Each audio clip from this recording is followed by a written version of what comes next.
దేవుని నామమునకు మహిమ కలుగును గాక. ప్రభుని మనం స్తుతించుదాం. హల్లెలూయా, హల్లెలూయా. ప్రభు సన్నిధిలో చక్కని సమయాన్ని మనం కలిగి ఉంటున్నాం.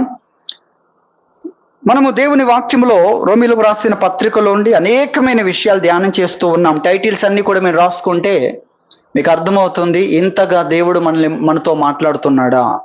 ఒకవేళ టైటిల్స్ వరకు మీరు రాసుకొని ఉన్నా కూడా ఒకసారి మీరు వాటిని చదవగలిగితే దేవుడు మనకు బోధించేదేంటి, దేవుడు మనకు చెప్పేదేంటి అనేది మనకు స్పష్టముగా అర్థమవుతుంది అనేది గ్రహించాలి.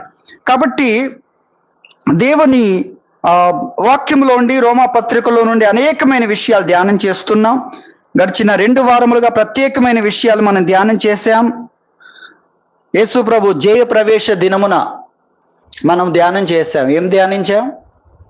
ఆయన రాజుగా వచ్చాడు, కానీ పరిపాలన స్టార్ట్ చేయలేదు. కాబట్టి పరిపాలన గురించి నేర్చుకున్నాం.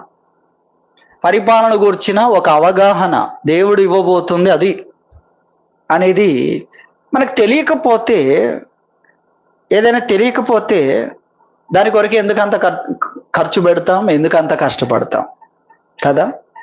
తెలియాలి.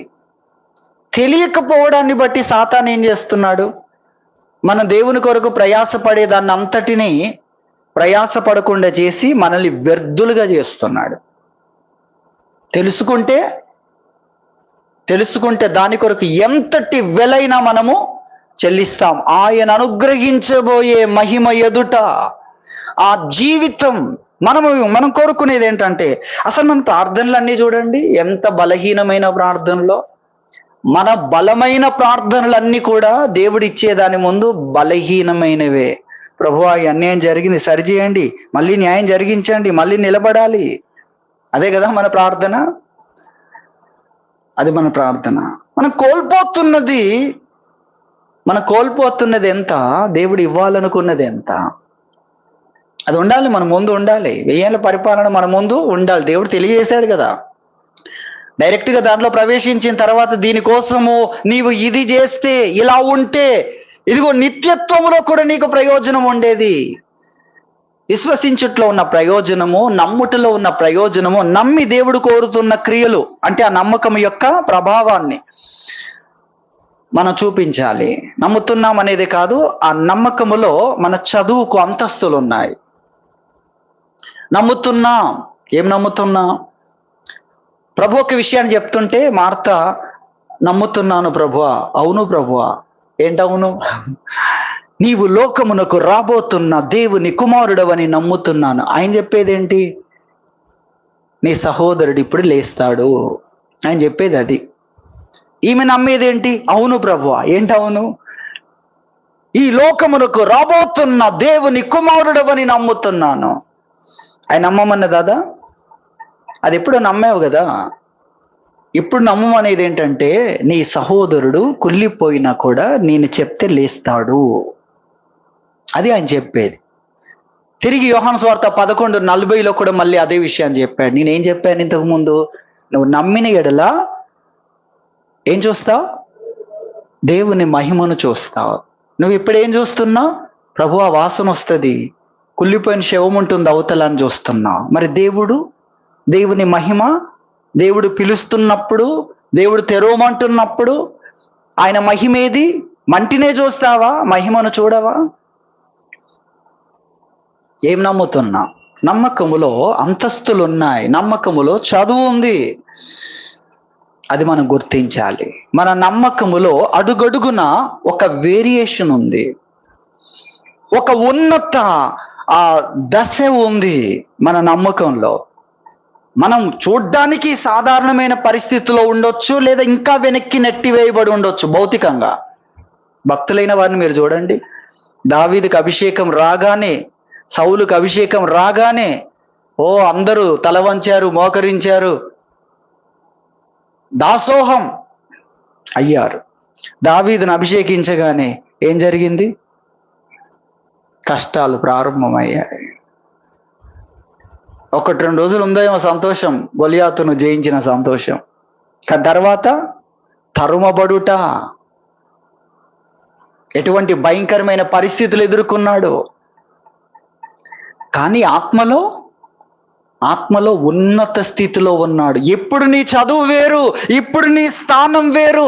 నా ఎదుట నీ పేరు పలికినప్పుడు నీ స్థానము వేరు.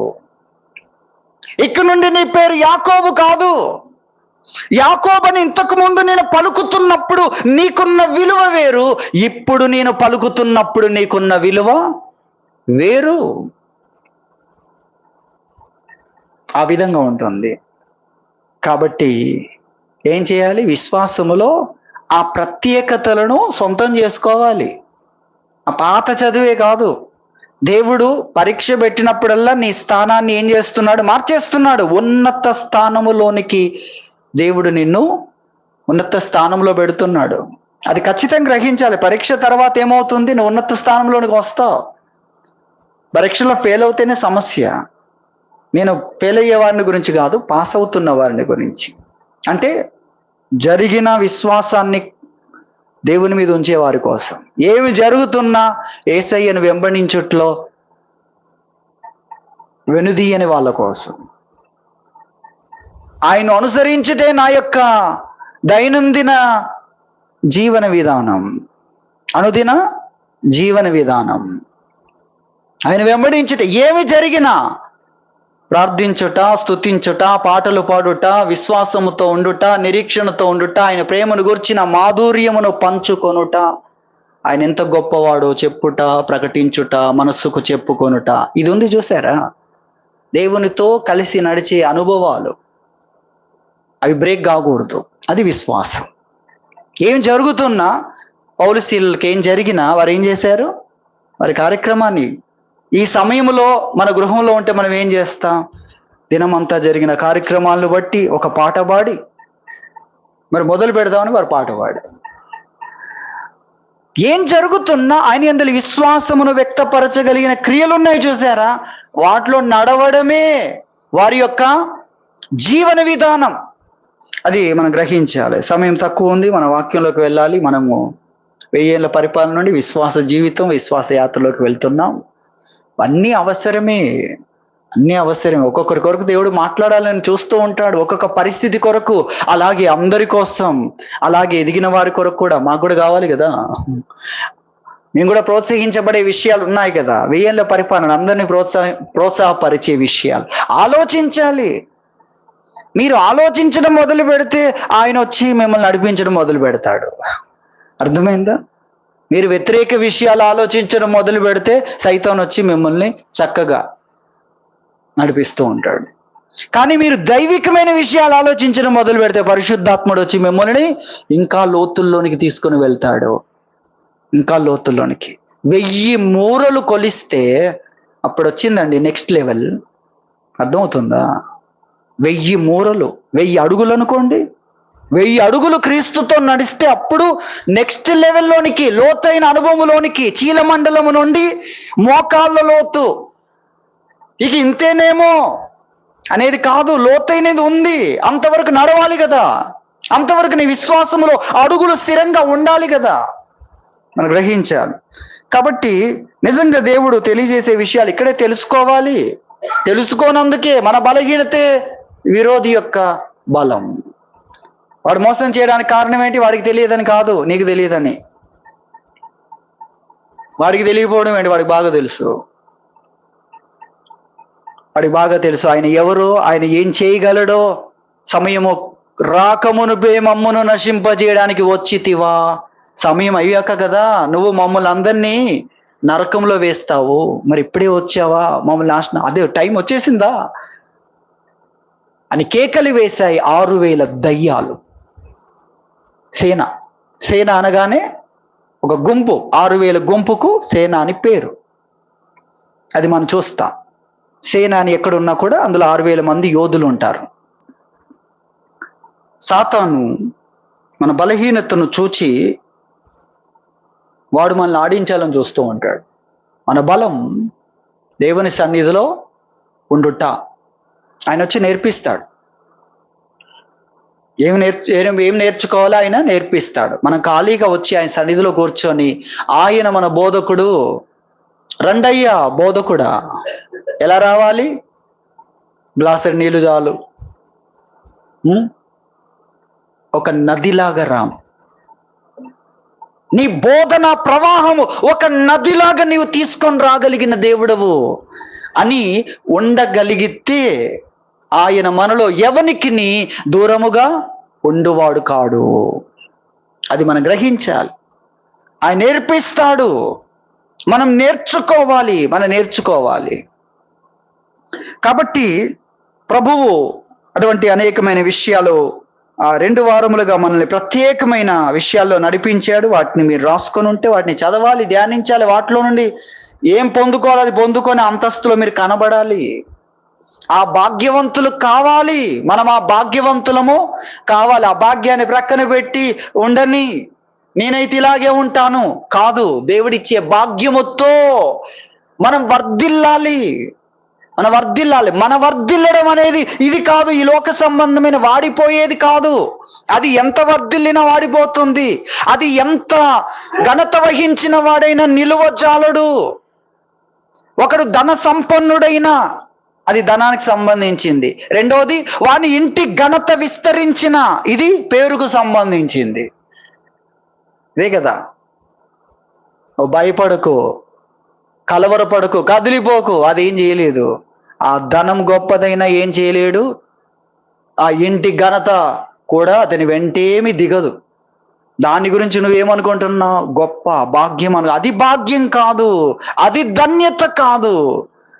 అది మనం గుర్తించాలి. కాబట్టి దేవుడు ఏ విషయాలు మనకు తెలియజేస్తున్నాడో వాటిని కలిగిన వారముగా, గ్రహింపు యొక్క సకలైశ్వర్యము గలవారుగా మీరు ఉండాలి అంటాడు. ఏ ఐశ్వర్యము? గ్రహించుట ద్వారా నీవేం కాగలవు? ఐశ్వర్యవంతుడవు, భాగ్యవంతుడవు, గొప్పవాడవు. దేని ద్వారా? గ్రహించుట. అందుకే దేవుడు నిరంతరం ఏం చేస్తున్నాడు? బోధించుట చేస్తున్నాడు. ఎప్పుడైనా బోధిస్తాడా? ఆన్లైన్ ప్రేయర్లో కూడా వర్తమానాలు. అర్థమవుతుందా? దేవుని వాక్యములో రోమాపత్రిక 15వ అధ్యాయంలో 2వ వచనం, మొదటి 2 వచనాలు కూడా చూస్తే, కాగా బలవంతులమైన మనము మనలను మనమే సంతోషపరుచుకొనక బలహీనుల దౌర్బల్యములను భరించుటకు బద్ధులమై ఉన్నాం. తన పొరుగువానికి క్షేమాభివృద్ధి కలుగునట్లు మనలో ప్రతి వాడును మేలైన దాని యందు అతన్ని సంతోషపరచవలెను అని దేవుని వాక్యం చెప్తుంది. సరే, మనం 2వ వచనమును గురించి మనం ధ్యానం చేయాలి. తన పొరుగువానికి క్షేమాభివృద్ధి కలుగునట్లు మనలో ప్రతి వాడును మేలైన దాని యందు అతన్ని సంతోషపరచవలెను అనేది దేవుని వాక్యము ఇక్కడ మనకు తెలియజేస్తుంది. దాని కొరకు ఇక్కడ నుండి మొదటి వచనము నుండి కూడా ఈ మాటలన్నీ కూడా తెలియజేస్తూ వచ్చాడు. 7వ వచనం వరకు కూడా ఈ మాటలు తెలియజేస్తూ వచ్చాడు. కాబట్టి మనలో ఈ మాటలు జ్ఞాపకం చేసుకుందాం. మనం 2 వారములు ప్రత్యేకమైన విషయాలు విన్నాం. కాబట్టి మనలో ఈ మాటను గురించి ఇందులో 2 వర్తమానాలు విన్నాం. మనం ఇతరులకు అభ్యంతరము కలగ చేయకుండా చూసుకోవాలి అని ఒక వర్తమానం, అలాగే తోటి వారితో మేలుకరంగా ప్రవర్తించాలి అనే మరొక వర్తమానం. అసలు ఇదే కదా ముఖ్యమైనది. మనకెంత జ్ఞానం వస్తుంటే, మనకెంత బలం వస్తుంటే, మనం ఎంత దేవునికి దగ్గర అవుతుంటే ఇతరులకు మనం అంతా అనుకూలముగా, మేలుకరంగా, వారికి మేలు జరిగేటట్లుగా ఉండాలి. కానీ ఉండట్లేదంటే మనమే అనుకుంటున్నాం కానీ లోపల క్రీస్తుది లేదు. క్రీస్తుది మనకంతా మేలుకరంగా ఉంది. అది మనలోనికి బాగా, మనం దేవునికి బాగా దగ్గరయ్యాం, బాగా వాక్యం నేర్చుకున్నాం, మనలో బాగా ఆత్మీయత ఉంది, బాగా వాక్యాలు మనకు తెలుసు అనుకుంటున్నాం. కానీ మరి మనలో నుండి బయటికి ప్రవహించే దాంట్లో చీకటి పోవట్లేదు, గాయాలు మానట్లేదు, వ్యక్తులు ఆత్మీయతలోనికి రాలేకపోతున్నారు, వివాదాలు అణచివేయబడుటలేదు, సమాధానము వర్ధిల్లుటలేదు. మనలో ఉన్న ప్రత్యేకత ప్రత్యక్షపరచబడాలి, ప్రదర్శించబడాలి, పరీక్షల్లో కనపరుచుకోవాలి అని అనుకున్నప్పుడు ఇతరుల ద్వేషం తగ్గట్లేదు, ఇతరుల యొక్క కోపాన్ని తగ్గించలేకపోతున్నాం. చూసారా? మనమేమో అనుకుంటాం, మనకు చాలా అంతకు ముందు కంటే నేను దేవునికి చాలా దగ్గర అయ్యాను, చాలా ప్రార్థనలు ఉన్నాయి, చాలా వాక్యం చదువుతున్నాను, చాలా మీటింగ్లో పార్టిసిపేట్ అవుతున్నాను, లేక ఇప్పుడు నేను చాలా ఉన్నాను అనుకుంటున్నాం, కానీ మరి మనలో నుండి వచ్చేది ఇతరులను ఎదిగించలేకపోతుంది, సమాధానపరచలేకపోతుంది, మేలు చేయలేకపోతుంది. మరి క్రీస్తుది మనకు మేలు చేస్తుంది, క్రీస్తుది మన గాయాలు కట్టింది, క్రీస్తుది మనల్ని వెలుగులోనికి నడిపించింది, క్రీస్తుది మనల్ని సమాధానపరిచింది, శరీర స్థితిలో నుండి ఆత్మీయతలోనికి మన ప్రయాణాన్ని కొనసాగేటట్లు చేసింది క్రీస్తుది. మరి ఆయనకి దగ్గర అవుతే మనలో నుండి కనిపించేది అది క్రీస్తుది కాదు, మనదవుతుంది. అందుకే ఏం లేదు, ఫలితాలు చక్కగా లేవు. దేవుడి నుండి మనలోనికి వచ్చిన ఫలితాలు మనలో నుండి బయటికి వెళ్తున్నప్పుడు ఉండటం లేదు. ఇక్కడ ఏం జరుగుతుంది, దాన్ని కలుషితం చేస్తున్నాం. మన ప్రవర్తనతో దాన్ని ఏం చేస్తున్నాం, మనదేదో ఇందులో కలిసిపోతుంది. క్రీస్తుది అద్దము వలె క్రీస్తు యొక్క వెలుగును మనము ప్రసరించలేకపోతున్నాం. మధ్యలో మనది దాంట్లో మిక్స్ అయ్యి కలిసిపోయి ఇతరులకు మేలు చేయట్లేదు. క్రీస్తు నుండి మనకు వచ్చిన ఆ రిజల్ట్స్ ఇతరులు రావట్లేదు. అది మనం ఆలోచించాలి. కాబట్టి ఇక్కడ వాక్యం ఏం చెప్తుందంటే, తన పొరుగు వానికి క్షేమాభివృద్ధి కలుగునట్లు ఏం చేయాలి, మనలో ప్రతి వ్యక్తి కూడా, ప్రతి వాడు మేలైన దాని యందు అతన్ని సంతోషపరచాలి. మరొక ట్రాన్స్లేషన్ లో మేలు కలుగునట్లు, తోటి వారికి మేలు కలుగునట్లు అనుగుణముగా నడుచుకొనుట అని చెప్పాడు. అనుగుణముగా అనగా ఆ ప్రకారముగా, లేక మేలు కలిగే ప్రకారముగా, మేలు కలుగునట్లుగా నడుచుకొనుట అనేది వాక్యంలో చెప్తున్నాడు. మేలు కలగాలి. ఎవరికి మేలు కలగాలి, ఎవరు చేయాలి, మనలో ప్రతివాడు, ప్రతి వ్యక్తి కూడా తనలో నింపుకునేది ఎంత మేలుకరమైనది, ఎంత మేలు చేయగలిగేది, అది చాలా ప్రాముఖ్యం. అది లేకపోతే రెండవ విభాగం మనం తీసుకుంటే అది అత్యంత బాధాకరమైనది అవుతుంది. ఏంటా రెండవ విభాగం? మేలుకరమైనది కాకపోతే కీడు చేసేది. మేలు చేయవాడు దేవుని సంబంధి, కీడు చేయవాడు అన్యజనుడు, దేవుని చూచిన వాడు కాడు, అసలు దేవుడు అంటే తెలియదు అనే ఆ యొక్క భావన అక్కడ రప్పిస్తున్నాడు. యోహాను రాసిన 3వ పత్రిక 11వ వచనంలో అది మనం గ్రహించాలి. కాబట్టి మేలు చేయుట, ఎవరు, మనలో ప్రతి వ్యక్తి కూడా మేలు చేయాలి. తన పొరుగు వానికి ఏం చేయాలి, క్షేమాభివృద్ధి కలిగించాలి. క్రీస్తు ఏం చేశాడు, క్షేమాభివృద్ధి కలిగించాడు మనకు. నేటికి ఆయన పని అదే, మొదటి నుండి ఆయన పని అదే. మనము విశ్వాసులమైన, మనం విశ్వాసం కానప్పుడు ఆయన పని అదే, మనం విశ్వాసులమైన తర్వాత కూడా ఆయన పని అదే, మన విశ్వాసులమై మనలో నుండి ఆయన చేయాలనుకున్న పని కూడా అదే. కాబట్టి మనలో ప్రతి వాడు ఏం చేయాలో ఇక్కడ వాక్యం తెలియజేస్తుంది. క్షేమాభివృద్ధిని కలిగించాలి, ఎదుటి వ్యక్తికి క్షేమాన్ని కలిగించాలి, అలాగే అభివృద్ధిని కలిగించాలి అనేది దేవుని వాక్యం మనకు తెలియజేస్తున్న విషయం. అందులో రెండు ప్రాముఖ్యమైన విషయాలు మనం జ్ఞాపకం చేసుకుంటే, ఒకటి నష్టము కలగకుండా చూచుకోవడం విషయంలో జాగ్రత్త పడాలి. లాభం తర్వాత కానీ ముందైతే నష్టము నా ద్వారా కలగకూడదు, బాధ ఎక్కువ కాకూడదు, శోధన ఎక్కువ కాకూడదు, వివాదాస్పదమైన స్థితి మరింత జటిలం కాకూడదు, మరింత చెడిపోకూడదు. బాగు చేయకపోయినా, నా ట్రీట్మెంట్తో బాగా కాకపోయినా బాధ ఎక్కువ కాకూడదు అనే జాగ్రత్త ఉండాలా లేదా? ఉండాలి. అందుకే దేవుడు కొన్నిసార్లు ఏం చెప్పాడంటే మౌనంగా ఉండు అని చెప్పాడు. మనకు నేర్పించిన విద్య ఏంటో తెలుసా? మౌనముగా ఉండుట. దాని ద్వారా చాలా మేలు చేయవచ్చు. నువ్వు మౌనంగా ఉంటే జ్ఞానం అనిపించుకుంటావు అన్నాడు. నువ్వు మౌనముగా ఉంటే దాని ద్వారా కూడా నీ పని జరుగుతుంది అని కూడా దేవుడు చెప్పాడు. కొన్నిసార్లు అయితే బ్రేక్ వేయమన్నాడు మన స్పీడ్లో బ్రేక్ వేస్తే ఏదైనా ప్రమాదం ఉంటే చిన్నది, బ్రేక్ అయిపోతే పెద్దది ఉంది. వివాదం అధికం కాక మునుపే ఏమన్నాడు? విడిచిపెట్టేయి అన్నాడు. తేలాలి అనుకోవద్దు.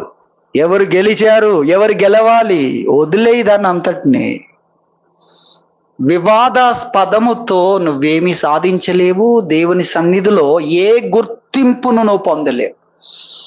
అది ప్రభు తెలియజేస్తున్నారు. కాబట్టి మొదటిగా మనం ఆలోచించాలి, నా ద్వారా నష్టం కలగకుండా చూసుకోవడం మొదటిగా చూసుకోవాలి. నా ద్వారా నష్టం కలగకూడదు. తర్వాత నా ద్వారా మేలేదైనా జరిగేది ఉంటే జరగాలి అనేది తర్వాత. మొదట ఏంటి? నష్టం జరగకూడదు. నష్టం ఎలా జరుగుతుంది? మేలు చేద్దామని వచ్చిన వాళ్ళే నష్టం చేశారండి. యోబు స్నేహితులు పాపం మంచివాళ్ళు, అలాగే అద్భుతమైన జ్ఞానులు. వాళ్ళు చెప్పిన ఒక్కొక్క విషయం చూస్తే వాళ్ళకి ఎంత దేవుని విషయాల్లో జ్ఞానం ఉందనేది ఆశ్చర్యం కలుగుతుంది. చాలా వాక్యాలు బోధకులు తీసుకునే చాలా వాక్యాలు వాళ్ళు చెప్పినవే. మీకు అర్థమవుతుందా?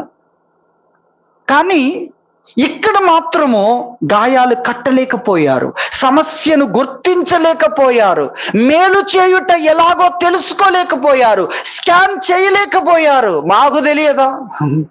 ఏంటది? స్కాన్ చేయొచ్చు కదా, ఎంతవరకు ఆరోగ్యం ఉంది, ఎంతవరకు లేదు, మందులతో వీలవుద్దా, కోసిపారేయాలా, కొంచెం చూడొచ్చు కదా సిచ్యువేషన్ అది ఏ విధంగా ఉంది, దాని పరిస్థితి యొక్క తీవ్రత ఎంతవరకు ఉంది, ఎంతవరకు బాగుంది, ఎంతవరకు బాగలేదు, కొంచెం చూడొచ్చు కదా. లేదు మొత్తం కోసిపారేయడమే నాకు వచ్చు అంటే ఎలా? లేక ఇవన్నీ ఇది కొంచెం చూడాలి, ఇది ఎంతవరకు ఉంది, ఇది ఏంటి, దీని పరిస్థితి ఏ విధంగా ఉంది, ఎలా ఇది మందులతో మెరుగుపరచబడుతుందా లేక ఆపరేషనే తప్పదా? అర్థం కావడానికి కొరకు ఈ భాష అంతా కూడా. అదేమి లేకుండా వీరేం చేస్తున్నారు? ఒకటి. రెండవది, మేము చేసేది అక్కడ పని చేస్తుందా? పని చేయట్లేదు. అక్కడ పని చేయకపోయినా తీవ్రత పెంచేశారు వాళ్ళు. ఎవరు? యోబు స్నేహితులు. ఏం చేస్తున్నారు? జ్ఞానం ఉంది, అనుభవం ఉంది, మంచి విషయాలు ఉన్నాయి, కానీ జరుగుతుంది ఏంటి? దేవునికి కోపం పుట్టిస్తున్నారు, వీరి మీదకే శిక్ష తెచ్చుకుంటున్నారు.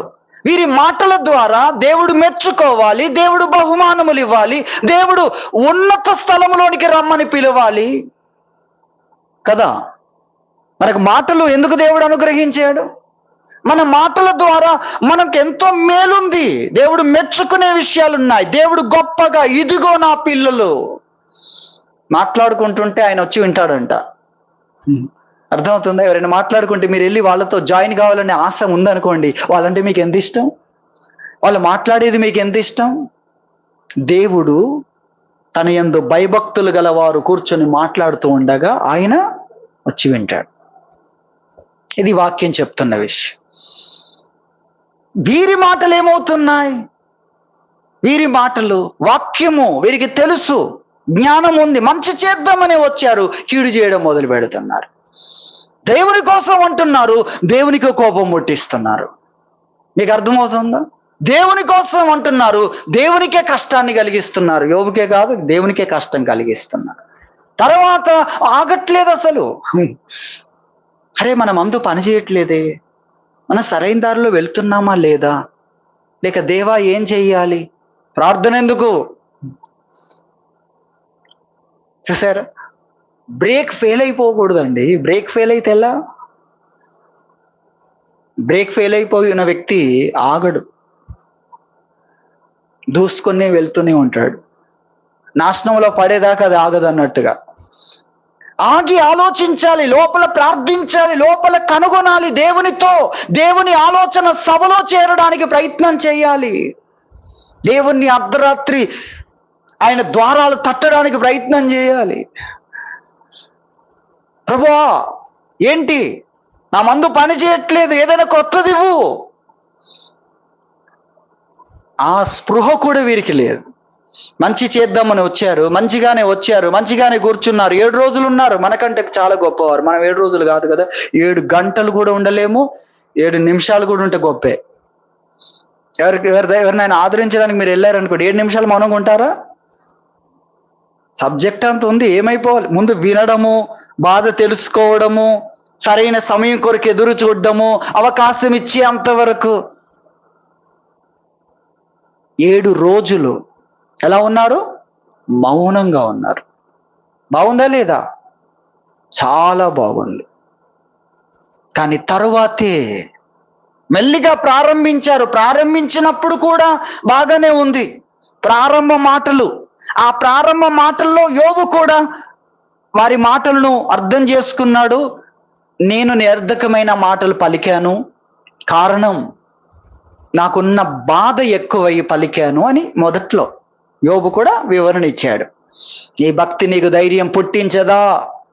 నీ యథార్థ ప్రవర్తన నీ నిరీక్షణకు ఆధారము కాదా అని అనేసరికి అవును కదా అని యోబు వెంటనే నేను నిరర్ధకమైన మాటలు పలికాను, నా జన్మదినాన్ని శపించాను, నా పరిస్థితులు ఇలా మారిపోవడానికైనా నేను వచ్చింది అని, అసలు నా ఉనికినే లేకపోతే బాగుండు కదా, అక్కడే నా ఉనికి ఆగిపోతే బాగుండు కదా అని నేను అన్నాను, నిరర్ధకమైన మాటలు పలికానని ఒప్పుకున్నాడు. ప్రారంభం అంతా బాగానే ఉంది, కానీ తర్వాతే చాలా తీవ్రతరంగా ఏదేమైనా మేలు చేయడానికి వచ్చి ఏం చేస్తున్నారు? కీడు చేస్తున్నారండి.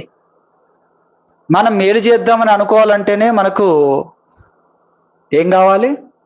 చాలా మంచిగా ఉండాలి, ఇల్లు బాగుండాలి, శరీరం బాగుండాలి, మనసు బాగుండాలి.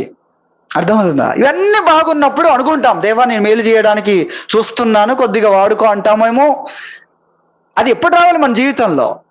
అలా వచ్చిన తర్వాత కూడా కీడు చేసే ప్రమాదాలు ఉన్నాయంటే మనం ఎంత జాగ్రత్త పడాలి, అది మనం గ్రహించాలి. కాబట్టి నష్టము కలగకుండా చూసుకోవాలి, నా ద్వారా నష్టం కలగకూడదు. మనము త్వరగా కోపం తెచ్చుకున్నాం అనుకోండి, ఖచ్చితంగా నష్టమే చేస్తాం. వీళ్ళు త్వరగా కోపం తెచ్చుకున్నారు. ఏంటి దేవుణ్ణి అంటున్నాడు, ఏంటి దేవుని అంటున్నాడు, భక్తిని అంటున్నాడు ఏంటి? వెంటనే కోపం వచ్చేసింది వారికి.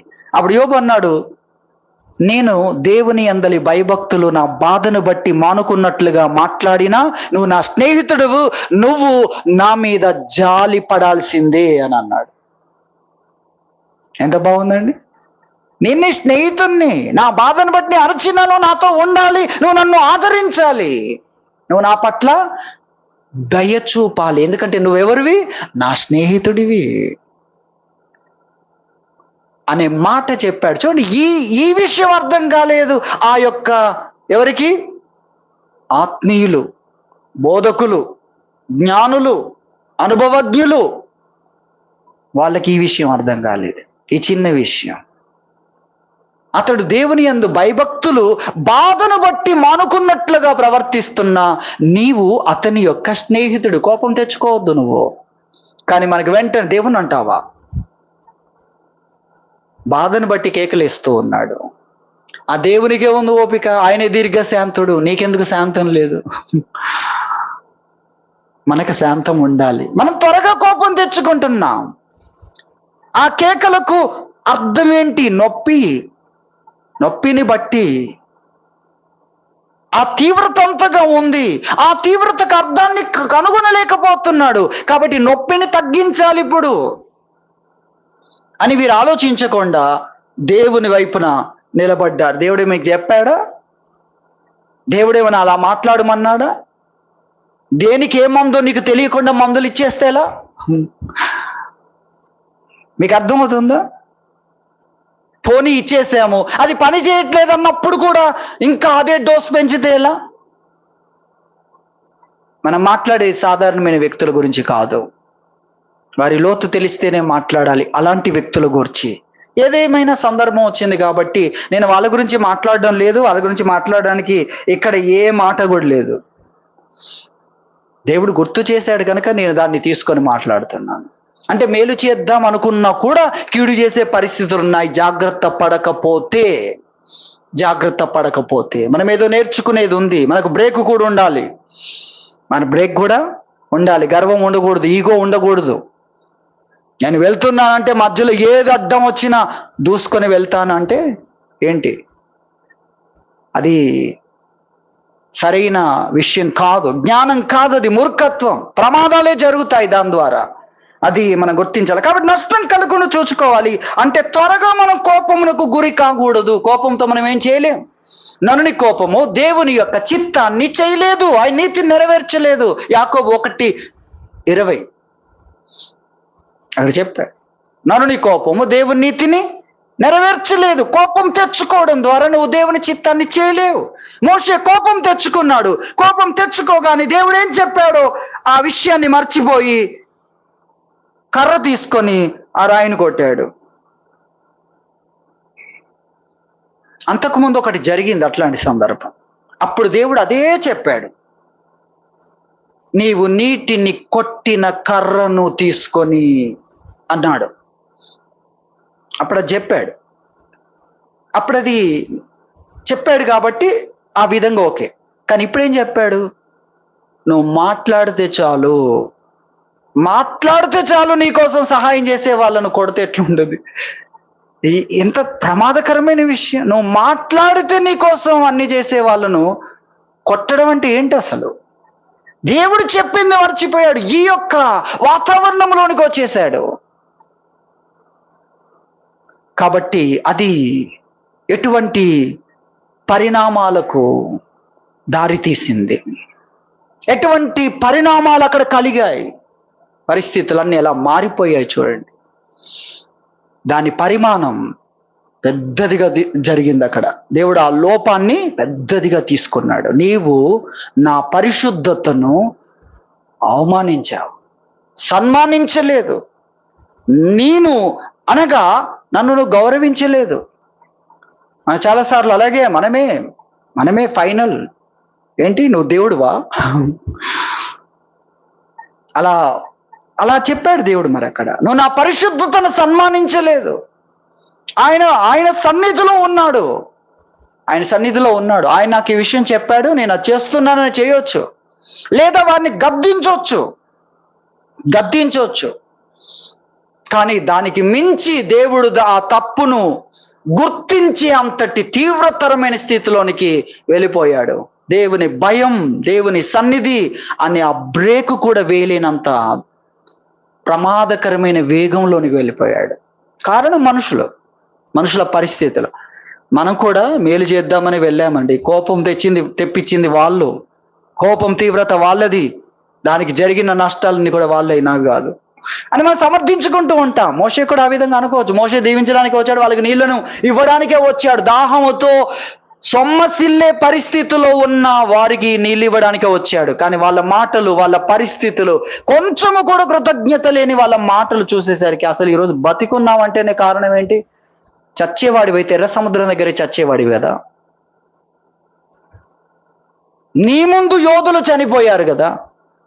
ఇంతవరకు దేవుడు తీసుకొని వస్తే కొంచెం కృతజ్ఞత లేదు అనే విషయాలు, కృతజ్ఞత లేకుండా అక్కడుంటేనే బాగుండు అనే విషయాలు మాట్లాడేసరికి అతన్ని కోపము పీక్స్లోకి వెళ్ళిపోయింది.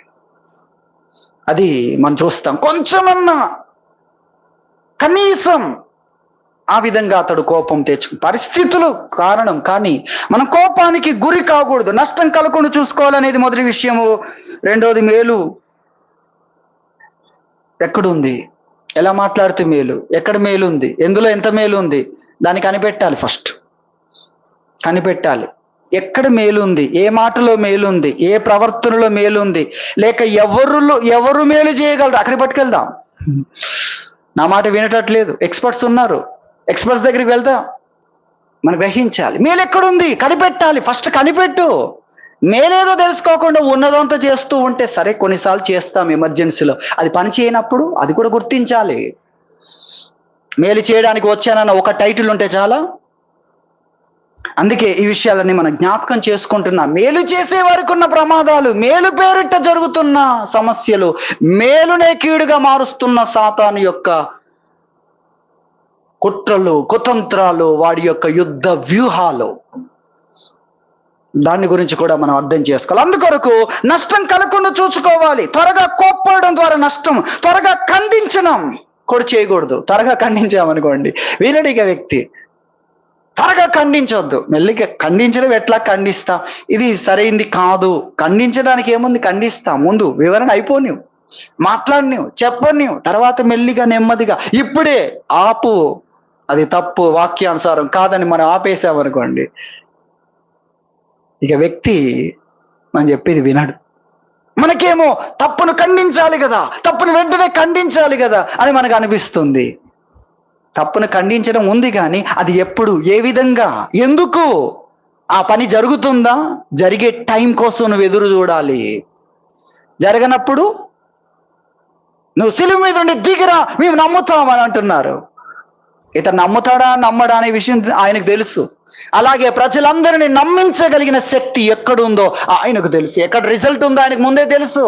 దాన్ని చేస్తాడు ఆయన. కాబట్టి మనం గ్రహించాలి, మనము నష్టము కలగకుండా చూసుకోవాలి. అందుకొరకు త్వరగా కోప్పడకూడదు, త్వరగా ఖండించకూడదు, అలాగే కఠినంగా చెప్పకూడదు. శరీర సంబంధమైన ప్రవర్తనలో కోపము, ద్వేషము, అసూయ, మత్సరము, పగ, ప్రతీకారము ఇవన్నీ శరీర లక్షణాలు. కానీ ఆత్మీయ లక్షణాల్లో ప్రేమ, సంతోషము, సమాధానము, తర్వాత దీర్ఘశాంతము, దయాలుత్వము. చూసారా ఎటువంటి విషయాలు ఉన్నాయో?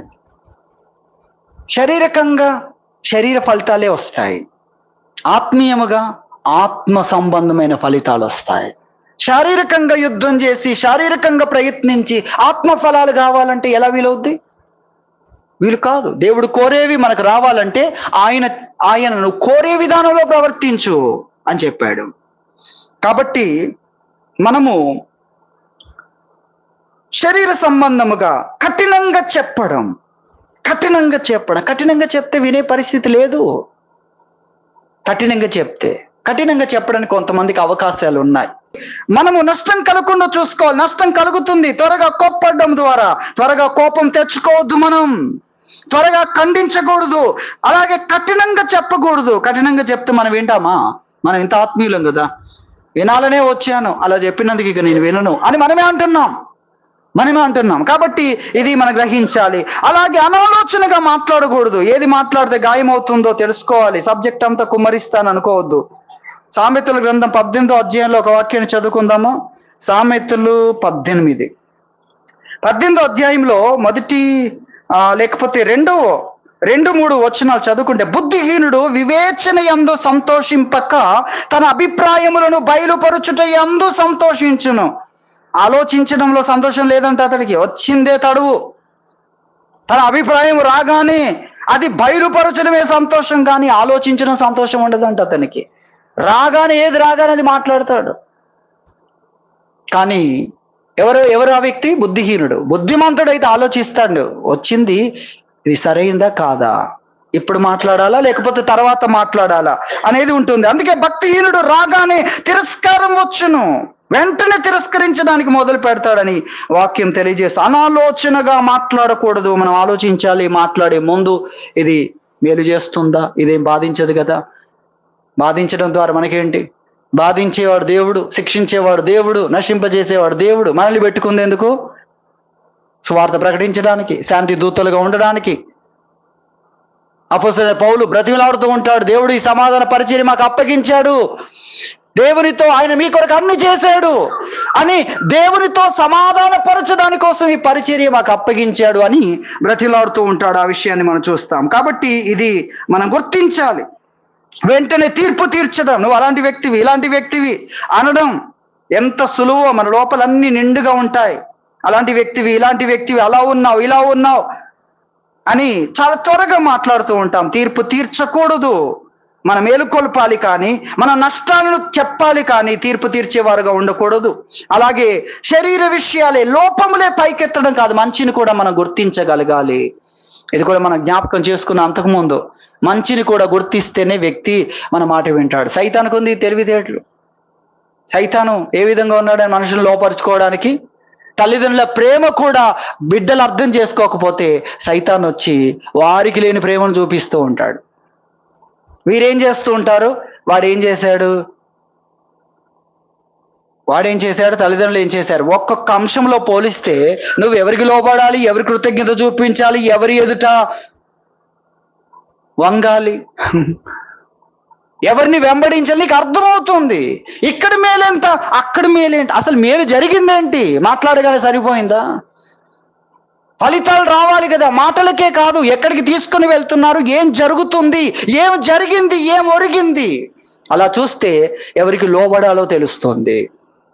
అది మనం గ్రహించాలి. కాబట్టి శరీర విషయాలనే లోపంలే పైకెత్తడం కాదు, వారిలో ఉన్న ఆత్మీయత, వారు వినగలిగిన స్థితి, వారు సరైన దగ్గరికి వచ్చారు, హాస్పిటల్కి వచ్చారంటే అర్థం ఏంటి? మందు కావాలనుకుంటున్నారు, దాన్ని నువ్వు మెచ్చుకోవాలి కదా.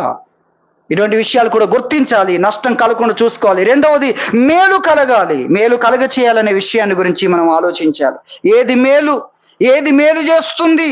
ఆత్మ ఫలము మేలు చేస్తుంది, ప్రేమ మేలు చేస్తుంది, సంతోషం మేలు చేస్తుంది, సమాధానము, దీర్ఘశాంతము, దయాలుత్వము, మంచితనము.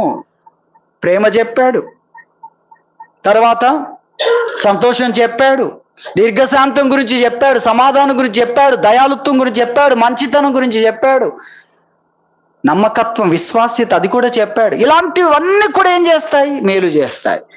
కాబట్టి ఎక్కడ మేలుంది, ఎలా మేలు చేయగలను? అందుకొరకు వినుటకు వేగిరపడు అని చెప్పాడు వాక్యంలో. వినడానికి వేగిరపడు. వారు చెప్పిందంతా మొదట వినగలగాలి. చెప్పండి మీ సమస్యల గురించి. ఒకవేళ వారు సరైన విధానంలో చెప్పకపోతే మనము సమస్యల గురించి చెప్పండి. 1, 2, 3, 4, 5, 6, 100 ఉంటే 100. ఆ విధంగా మనం దారి చూపించవచ్చు, ఖండించకుండా దారి చూపించవచ్చు. ఎన్నైనా మీరు చెప్పండి, కానీ ఒక్కొక్క సమస్యను గురించి చెప్పండి అని మనం చెప్పొచ్చు. ఒకవేళ తీర్పు తీరుస్తూ వారే మొత్తం అన్ని పాత్రలు పోషిస్తుంటారు కొంతమందిని మాట్లాడమంటే. వినుటకు వేగిరపడుట అనే దాని గురించి చూస్తున్నాం. రెండవది, కోపించుటకు నిదానించాలి. కోపమును నిదానించాలి అంటే గాయమైనా కూడా ఓర్చుకోవాలి, బాధ కలిగినా ఓర్చుకోవాలి, దారి చూపించాలి, కానీ వెంటనే కోపమును ప్రదర్శించకూడదు. మేలు చెయ్యాలంటే అంత ఓపిక మనకు లేకపోతే ఎక్స్పర్ట్స్ దగ్గరికి పట్టుకెళ్ళాలి. ఆయనకు చాలా ఓపిక ఉంది, ఆయనైనా విలువాలి, ఆయన దగ్గరికైనా పట్టుకెళ్ళాలి కదా. అలాగే శాంత గుణముల గురించి దేవుడు మాట్లాడాడు. శాంత గుణములు మనము సామెతల గ్రంథం 17వ అధ్యాయం 27వ వచనం చూస్తే, మితముగా మాట్లాడువాడు తెలివి గలవాడు. చూసారు, తెలివి అంటే ఏంటి? ఎక్కువ మాట్లాడడం కాదు, తక్కువ మాట్లాడమే తెలివి. మనకి ఎక్కువ మాట్లాడాక అర్థమవుద్ది, తక్కువ మాట్లాడితే బాగుండేమో అని. తక్కువ మాట్లాడడం ద్వారా పనులు జరుగుతాయి. తర్వాత శాంత గుణము గలవాడు ఏమన్నాడు ఇక్కడ? వివేకం లేనివాడు అన్నాడా? వివేకము గలవాడు. మన దృష్టిలో ఏంటి? శాంతంగా ఉన్నవాడికి మాట్లాడడం చేత కాదనుకుంటాం మనం. అసలు శాంత గుణం గలవాడే తెలివి గలవాడు. అది వాక్యం తెలియజేస్తుంది. అలాగే 15:1 చూస్తే, మృదువైన మాట ఏం చేస్తుందంట? క్రోధమును చల్లారుస్తుంది. మనం చల్లారుస్తున్నాం, మంటను చల్లారుద్దాం అనుకుంటున్నాం, అదేమవుతుంది? ఎక్కువైపోతుంది. మంటను చల్లార్చేది కావాలి, వివాదాన్ని తగ్గించేది కావాలి, వివాదాలు పరిష్కరించేది కావాలి, కోపమును అణిచేది కావాలి, శాంతమును కలిగించేది కావాలి. గ్రహించాలి మేలు ఎలా జరుగుతుంది. నువ్వు మేలు చేయగలిగితేనే నువ్వు ఆత్మీయుడవు అని దేవుడు సాక్ష్యం ఇస్తాడు. ఈ సందర్భం నీకు ఒక పరీక్ష, నీ ఆత్మీయతకు ఒక పరీక్ష తర్వాత ఉన్నత స్థితిలోనికి దేవుడిని తీసుకుని వెళ్తాడని దేవుని వాక్యం మనకు తెలియజేస్తుంది. కాబట్టి నష్టమును కలిగించక మేలు ఎలా చేయగలను అది మనం ఆలోచించాలి. అందుకు ఎఫెసీ పత్రిక 4:29 చెప్తున్నాడు, వినువారికి మేలు కలుగునట్లు ఆ అవసరమును బట్టి అనుకూలమైన వచనములే పలకాలి, కానీ దుర్భాష రానివ్వకూడదు. అనుకూలమైన వచనాలు, మేలు కలగాలి కదా. అనుకూల వచనాలు, నీవు గాయపరచబడితే అనుకూల వచనాలు, ఇక్కడ దుర్భాష వస్తుంది, కఠోరమైన భాష వస్తుంది, కఠినమైంది, కర్కశమైంది, కోస్పారేస్తుంది ఎక్కడికక్కడికి. ఆపరేషన్ అంటే ఎలా ఉంటుంది తెలియదు, కోసింది కూడా తెలియదు, అంత షార్పుగా, అంత స్మూత్గా అది మనం గ్రహించాలి. కాబట్టి అనుకూల వచనములు, మేలు చేయాలంటే అనుకూల వచనములు, అనుకూలమైన విధానములో మాట్లాడాలని వాక్యము తెలియజేస్తుంది. అది మనం గ్రహించాలి. మేలైనవి తెలపాలి, ఉత్తమమైనవి తెలపాలి, ఏది గొప్పదో దాని గురించి మాట్లాడాలి. వారు ఒకవేళ సాధారణమైనవి వారు మాట్లాడుతుంటే దానికంటే ఇది చాలా రిజల్ట్ ఇస్తుంది అని గొప్ప వాటిని పరిచయం చేయగలగాలి. వీటిని గురించి మనం చూస్తున్నాం. ఈ విధముగా మనం నష్టమును కలిగించకుండా ఉండాలని, నష్టం కలిగిస్తున్న విషయాలన్నిటిని గుర్తించి మానుకోవాలి మనం. అలాగే మేలుకరమైన విధానాలన్నిటినీ నేర్చుకోవాలి, సంపాదించాలి. వైద్యులు ఏం చేస్తుంటారండి? మంచి మంచి మందుల గురించి నేర్చుకుంటూ ఉంటారు. పూర్వ దినాల్లో ఒక్కొక్క చెట్టును గురించి, దాని యొక్క ఫలితాలను గురించి అన్వేషణ చేస్తూ వాళ్ళు ఉంటారు కాబట్టి వాళ్ళు మేలు చేయగలుగుతారు. నిత్యము మేలు చేయగలిగిన వెంబడి వాటిని అన్వేషించడం మొదలు పెడతారు. మనకు కూడా ఏవి మేలు చేస్తున్నాయో ఆలోచన అన్వేషణ లేకుంటే మనమేం మేలు చేయగలుగుతాం? కాబట్టి నష్టము కలగకుండా, కీడు కలగకుండా మనం చూసుకోవాలి. అటువంటి విధానాలన్నిటినీ మానుకోవాలి మనం అని వాక్యం చెప్తుంది. మేలు కలిగించగలగాలి. మేలు కలిగే వాటిని మనము కలిగి ఉండాలి. మేలు కలిగే విషయాలను మాత్రమే మనము ఉపయోగించాలి అని ప్రభు తెలియజేస్తున్నారు. కాబట్టి మనలో ప్రతి వాడు కూడా మేలైన దాని యందు ఎదుటి వ్యక్తులను నడిపించాలి. మేలు కలిగేటట్లుగా అనుకూలముగా ప్రతి వ్యక్తి నడుచుకోవాలని వాక్యం తెలియజేస్తుంది. దేవుడి వాక్యం దీవించునుగాక. ప్రార్థన చేసుకుందాం.